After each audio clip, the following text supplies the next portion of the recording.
कच्चे तेल के भाव आसमान छूने लगे। जी हाँ दोस्तों, कच्चे तेल ने खेला कर दिया है पूरे के पूरे वैश्विक बाजारों पर। नमस्कार दोस्तों, जसीरेक में आप सबका हार्दिक स्वागत है।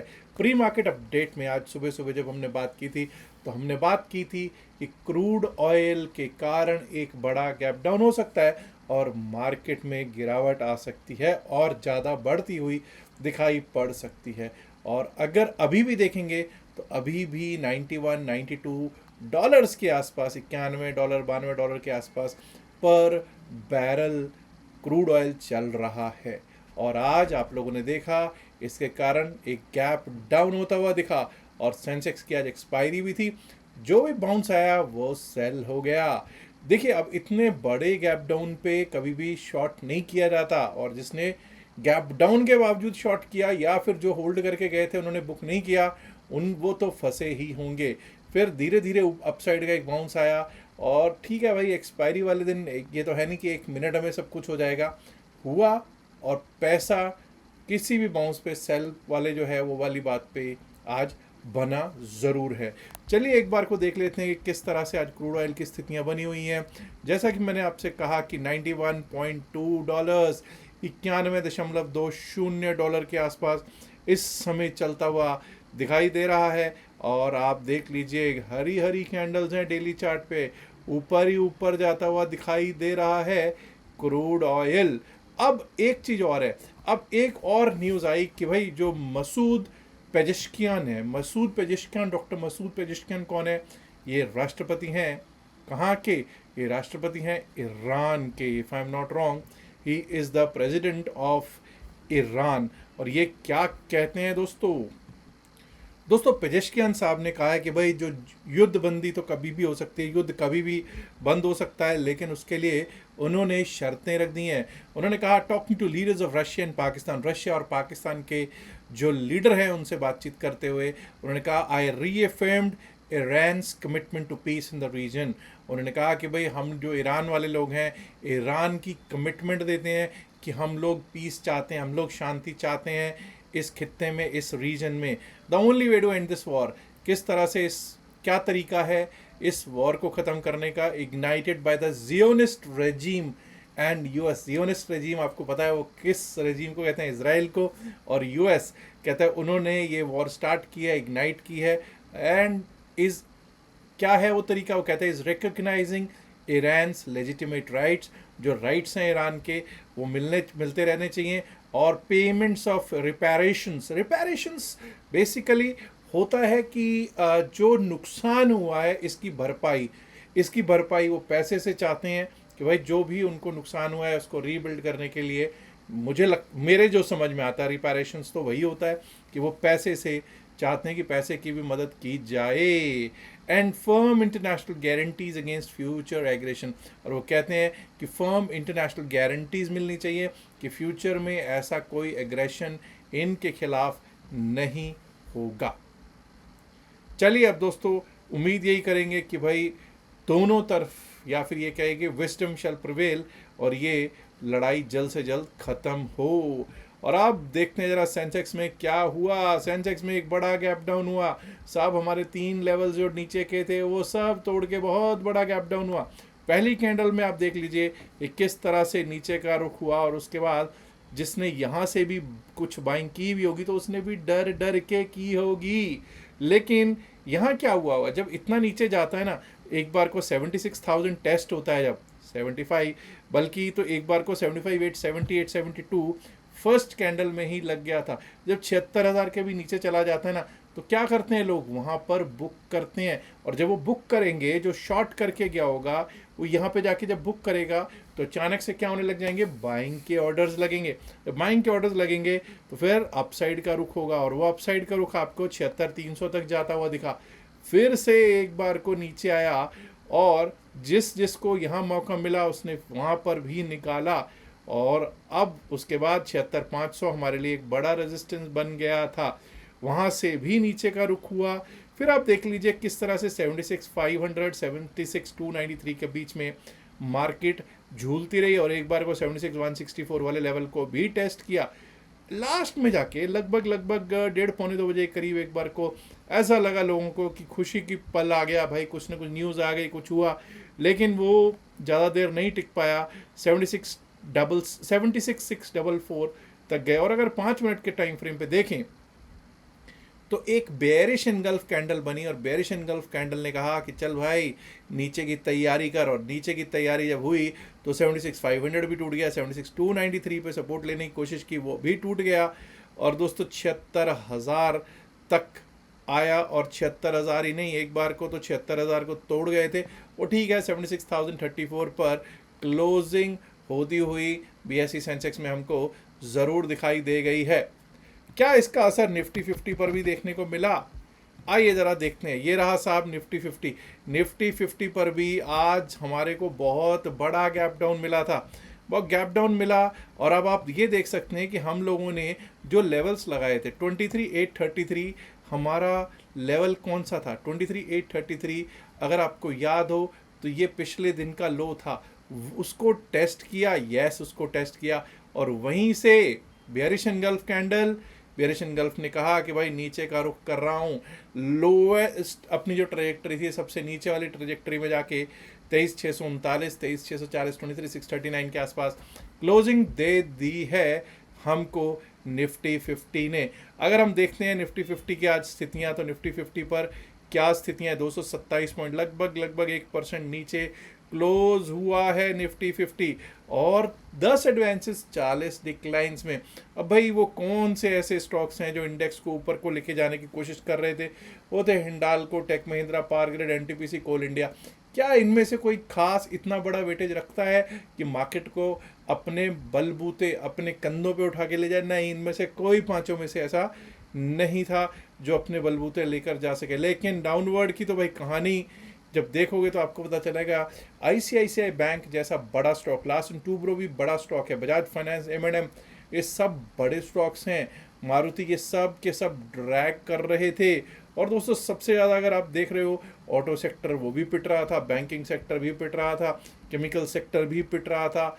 रिलायंस इंडस्ट्रीज लिमिटेड भी आज माइनस में क्लोज हुआ है। बस ये समझिए वो फ्लैट क्लोज हुआ है। अब मैं यही हैरान होता हूँ कि अभी रिलायंस में वैसी पिटाई नहीं हुई जैसी और स्टॉक्स में हो रही है।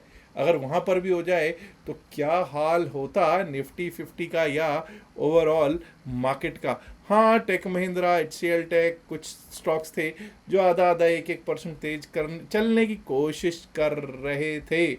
अब चलते हैं और देखने की कोशिश करते हैं कि बैंकिंग में क्या हुआ। निफ्टी बैंक, मुझे लगता है कई लोग ऐसे कह रहे थे कि भाई तूने इतने सारे लेवल्स दे देता है, 5-5, 6-6 लेवल्स नीचे के, 5-5 ऊपर के। उनको समझ में आ रहा होगा कि वो लेवल्स किस तरह से क्यों दिए जाते हैं। आइए, ये रहा जी 12 तारीख, अब हमारे चारों पांचों लेवल्स के नीचे, ऑल 5 लेवल्स के नीचे ओपन हो रहे हैं। शॉर्ट करेंगे? बिल्कुल नहीं करेंगे साहब। अब 5-5 लेवल मिल गया, क्यों शॉर्ट कोई करेगा? अच्छा खासा उसको टारगेट मिल गया है, यहाँ पे निकलेगा। और जब वो निकलेंगे जो शॉर्ट करके गए हैं, तो यहाँ से क्या आएंगे? बाइंग के ऑर्डर्स आएंगे, क्योंकि एग्जिट कर रहे हैं वो, एग्जिट पे वो बाय का ऑर्डर लगाएगा। उसी के कारण एक बार को 55,300, 55,400 तक का, 375 तक का रुख मिला। उसके बाद काफ़ी देर एक रेंज में कटता रहा। एंड आप देखिए 55,631 हमारा पिछले दिन का, यानी कि अगर आप देखें वेडनेसडे का हाई लो था, वेडनेसडे का लो था, आज वही हाई है। मैंने निफ्टी 50 पे भी आपको दिखाया, जो पिछले दिन का लो है वही आज हाई है। रीज़न क्या है? यही टेक्निकल्स, यही चीज़ समझनी है ना हमको कि भाई जब तक हम पिछले दिन के लो के नीचे अगर ओपन होते हैं, जब तक उसके ऊपर टिकना शुरू नहीं करते, तब तक अपसाइड के बारे में नहीं सोचते हैं। अब यहाँ पर इसने क्लोजिंग दे दी है दोस्तों अपने लोवेस्ट ट्रेजेक्टरी के आसपास, 55,000, 55,100 के आसपास ही दी है। मतलब बहुत नीचे क्लोजिंग दी है, अच्छी क्लोजिंग तो बिल्कुल भी नहीं कहूँगा। लगभग 634-635 पॉइंट नीचे क्लोजिंग निफ्टी बैंक ने दी है। और जब हम निफ्टी बैंक की बात करते हैं दोस्तों, तो हम देखते हैं जैसे 2-3 दिन से देख रहे हैं कि 14 के 14 स्टॉक्स डिक्लाइंस में। आज बस यही है, खुशकिस्मती ये है कि 4 स्टॉक्स ऐसे हैं जो एडवांसेस में हैं और 10 स्टॉक्स डिक्लाइंस में। लेकिन उन चारों में से कोई भी ऐसा स्टॉक नहीं है जिसको कुछ कह सके भाई वेटेज भी हो कुछ। PNB, federal bank, can bank, union, कोई वेटेज ही नहीं है साहब इनका। तो बड़े बड़े वेटेज वाले आप देख लीजिए, कोई HDFC, कोई ICICI, कोई कोटक, कोई SBIN, कोई बैंक ऑफ बड़ौदा, सब के सब दिक्कत भरे सबब में रेड में आते हुए दिखाई पड़ रहे हैं। चलिए अब देख लेते हैं निफ्टी मिड कैप पे क्या हुआ, क्या स्थितियां हैं, क्या निफ्टी मिड कैप कुछ डिफरेंट चल रहा है। देखिए कोशिश तो निफ्टी मिड कैप ने आज अच्छी खासी की। मैंने कहा कोशिश निफ्टी मिड कैप ने अच्छी खासी की है। अगर आप देखोगे निफ्टी मिड कैप भी एक गैप डाउन ओपन हुआ, जी हाँ, नीचे का रुख मिला बहुत तेजी से, एक बार को 12700 के आसपास तक हमको जाता हुआ दिख गया, 12701 की तरफ गए और वहीं से आप देखिए एक स्पिनिंग टॉप कैंडल आई, उसके बाद अपसाइड का रुख मिला, फिर नीचे गए, हैमर बना, हैमर एक्टिवेट हुआ और हैमर के बाद फिर हमने नीचे का रास्ता नहीं देखा, फिर हम ऊपर ही ऊपर जाते रहे। क्यों कहते हैं कि निफ्टी मिड कैप कई बार डिफरेंट तरह से चल पड़ता है। और दोस्तों 13,000 ट्रेजेक्ट्री को भी पार करके 12,936 को पार किया, 13,000 को भी पार किया, 13,028 को भी कर दिया हमने पार। और जब 13,028 को पार कर दिया तो एक बार को तो लगा था 13,099, लेकिन भाई कितना दमखम दिखाओगे, कहाँ 12,700 से 13,060-68 तक आके गए हैं। अब और कितना दमखम इसमें देखना चाहते हो। 12,961 पर इसकी क्लोजिंग हो गई, क्योंकि आप देखिए 2:30-2:35 तक इसमें दमखम लग चुका था और 2:30-2:35 के बाद अक्सर हम देखते हैं कि कोई रिवर्सल का कैंडल बन जाए तो नीचे का रुख या अप साइड का, जिस साइड भी हो उसके खिलाफ चला जाता है। फिर निफ्टी भी देख लेते हैं दोस्तों। Nifty financial services index, era साहब निफ्टी फाइनेंशियल सर्विसेज इंडेक्स, इसमें भी अगर आप देखोगे तो 25,870 तक का गया, ऊपर गए, लेकिन हमको 25,925 का हाई ज़रूर मिला, बट 25,870 के ऊपर अगर दो कैंडल्स भी कम से कम दो कैंडल्स हमको क्लोज होती हुई दिख जाती तो हम अपसाइड के बारे में सोच सकते थे। लेकिन ये एक बाउंस था और बाउंस पे सेलिंग आनी थी, वैसा ही हुआ। 25,663 पर 25,663 पर दे दी निफ्टी फिन सर्विस ने क्लोजिंग। अब दोस्तों क्रूड ऑयल में लिटरली एक तरह से आग लगी हुई है, बॉयल कर रहा है, वो वाली आग नहीं, ठीक है ना। अब जरा देखते हैं कि कल के लिए क्या स्थितियां हो सकती हैं। सबसे पहले हम निफ्टी 50 से कर लेते हैं शुरुआत। जब हम निफ्टी 50 पर चलते हैं 15 मिनट के चार्ट पे चलेंगे, लेकिन उससे पहले एक दिन के चार्ट पे देखते हैं कि क्या स्थितियां बनी हुई हैं। वन डे के चार्ट पे जब हम स्थितियां देखते हैं तो ये रही साहब वन डे के चार्ट पे स्थितियां। डाउन ट्रेंड बिल्कुल बना हुआ है, स्पिनिंग टॉप कैंडल बन गई है दोस्तों अब। और स्पिनिंग टॉप कैंडल जब बनी है तो यहाँ से क्या कोई रिवर्सल आ सकता है? आ सकता है, क्यों नहीं आ सकता, बिल्कुल। जब स्पिनिंग टॉप कैंडल बनी है तो उस पर हमको फोकस तो रहना ही चाहिए। आइए 15 मिनट के चार्ट पे देखते हैं कि क्या लेवल्स रह सकते हैं निफ्टी 50 के। निफ्टी 50 के लेवल्स क्या रह सकते हैं? 23,639 पर क्लोजिंग, 23,639 पर क्लोजिंग है। देखिए दोस्तों, अब जब तक हम 23,740 23,740 के ऊपर नहीं चलेंगे, टिकेंगे नहीं, अप साइड के बारे में नहीं सोचेंगे, 23,740 के ऊपर अगर हम निकलना स्टार्ट करते हैं तो हमारे लिए रास्ता खुलेगा 23,797 23,797 का। 23,797 के ऊपर गए तो एक बार को 23,833 23,833 का लेवल आ सकता है। अब 23,833 जो है, दिस इज टुडेज हाई, 23,833 आज का हाई है। अब यहाँ के बाद अगर ऊपर चलना स्टार्ट हुए तो फिर हम 23,873 23,873 23,873 भी अगर ब्रीच होता है तो उसके बाद फिर तो हम समझ लीजिए 23,930 23,930 एंड 23,930 अगर पार हो गया तो एक बार को 23,977 23,977 and above that we might be able to see 24,012 24,012। अब 6-7 लेवल्स लगा दिए जी अपसाइड के भी, उम्मीद है, क्योंकि भाई स्पिनिंग टॉप कैंडल बनी हुई है। वहीं डाउन साइड की अगर बात करें तो ठीक है जी, 23,556 23,556 आज का लो है। 23,556 अगर टूट जाता है, अगर कट जाता है तो आपको पता है तैयारी कर लो नीचे की। लोग कहेंगे साहब नीचे के लेवल तो मत ही दिया करो, बट क्या करें साहब, देने पड़ेंगे, कोई चारा है नहीं। 23,556 23,556 के नीचे आप देखिए पीछे कितना पीछे जाना पड़ रहा है हमें ढूंढने के लिए कि भाई लेवल्स कहाँ पर मिलें। 23,556 भी अगर कट गया तो क्या लेवल्स आ सकते हैं? 23,556 के नीचे हमारे रास्ता खुल जाएगा 23,500 23,499 23,500 का। और अगर वो भी टूट गया तो 23,453, 23,453 भी अगर टूटा तो दोस्तों फिर देखिए यहाँ से होगा खेला। 23,453 टूटा तो वहाँ से 100 पॉइंट कम से कम नीचे है।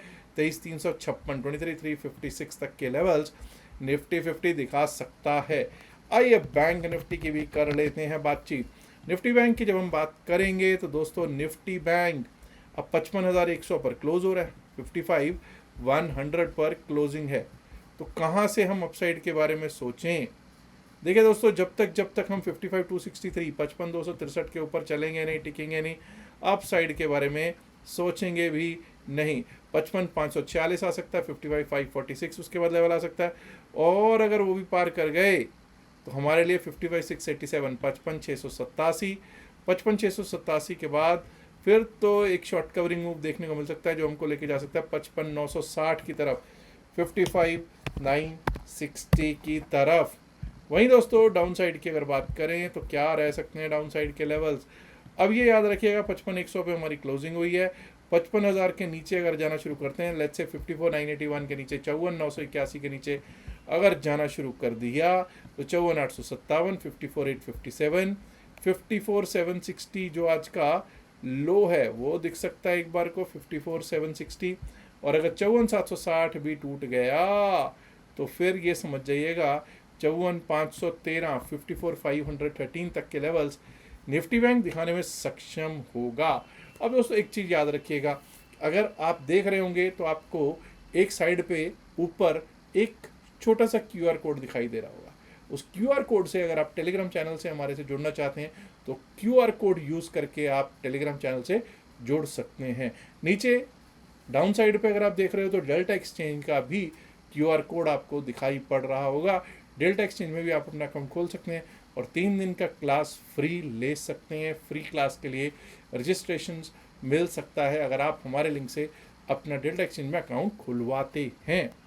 चलिए अब चलते हैं फिन निफ्टी की तरफ। फिन निफ्टी, मिड कैप और सेंसेक्स की बात होगी उसके बाद। फिन निफ्टी पर जब हम चलते हैं तो 25,663 पर आज हमारा क्लोज हुआ है। सबसे पहले तो इन सबको विराम देते हैं, आइए देखने की कोशिश करते हैं कि कहाँ से अब हम अपसाइड के बारे में सोचेंगे। 25,719 25,719 के ऊपर अगर हम चलने लगेंगे, टिकने लगेंगे, अपसाइड के बारे में सोचेंगे। 25,793 उसके बाद लेवल आ सकता है। 25,793 के बाद जो नेक्स्ट लेवल हमको मिल सकता है 25,864, 25,864 और 25,864 के ऊपर निकले तो भाई यहाँ से ना एक शॉर्ट कवरिंग मूव दिख सकता है जो कि हमको 26,009 की तरफ लेकर जा सकता है। 26,000 to 26,009 की तरफ लेकर जा सकता है। वहीं दोस्तों अगर हम 25,600 के नीचे जाना शुरू करते हैं, लेट्स से 25,597 के नीचे गए, 25,597 के नीचे गए तो यहाँ से दिक्कत शुरू हो जाएगी जो हमको 25,512 तक लेके जा सकती है। 25,512 क्या है जी? 25,512 इज टुडेज लो।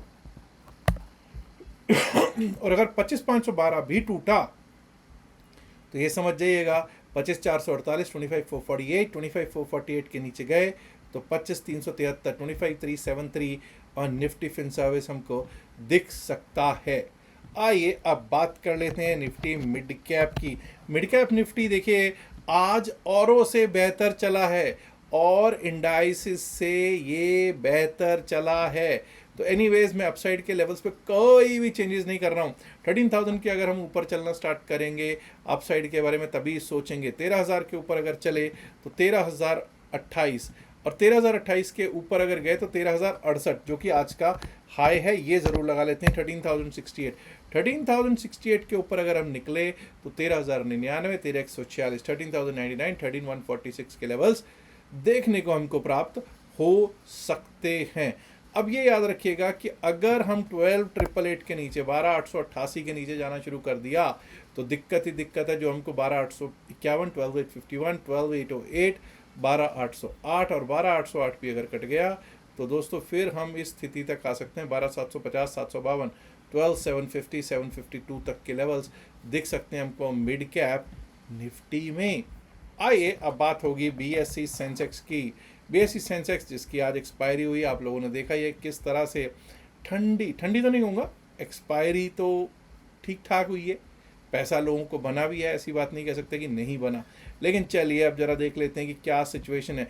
76,034 पर क्लोजिंग, 76,034 पर क्लोजिंग। जब तक हम 76,203 76,203 के ऊपर चलना स्टार्ट नहीं करते, टिकना स्टार्ट नहीं करते, अप साइड के बारे में नहीं सोचेंगे। 76,354 आ सकता है, उसके बाद 76,354 का लेवल, 76,354 का लेवल भी अगर ब्रीच किया तो एक बार को हमको 76,500 504 76,500 504 का लेवल दिखाई पड़ सकता है जी।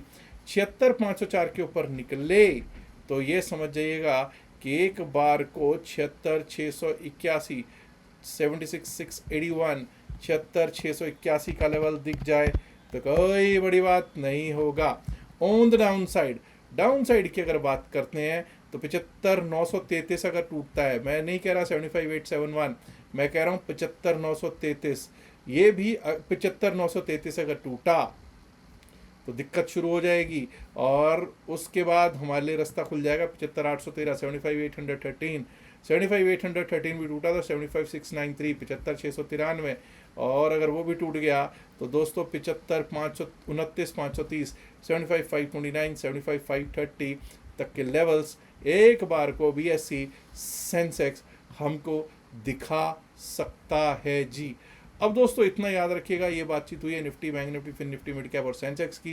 हाँ, इतना ध्यान दीजिएगा, दो चीज़ें, एक तो डेल्टा एक्सचेंज में आप अपना अकाउंट खुलवा सकते हैं, और दूसरी चीज़ टेलीग्राम चैनल का भी आपको लिंक डिस्क्रिप्शन में पिन मैसेज और वीडियो में दे रखा है, और आपको देख सकते हैं, आपको दे रखा है मैंने एक छोटा सा QR कोड भी, वहाँ से भी खोल सकते हैं। याद रखिएगा जो भी बातचीत वीडियो में की गई है सिर्फ और सिर्फ एकेडमिक पर्पज से की गई, इसका बायसेल की सलाह से कोई लेना देना नहीं है। बायसेल की सलाह के लिए आप अपने फाइनेंशियल एडवाइजर से बात कर सकते हैं।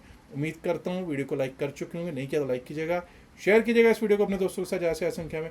एंड माय डियर फ्रेंड्स, अगर आपने अभी तक जैसे चैनल को सब्सक्राइब नहीं किया तो दोस्तों देर किस बात की, सब्सक्राइब करना तो बनता है ना। शुक्रिया, नमस्कार, धन्यवाद, good luck for tomorrow, bye bye.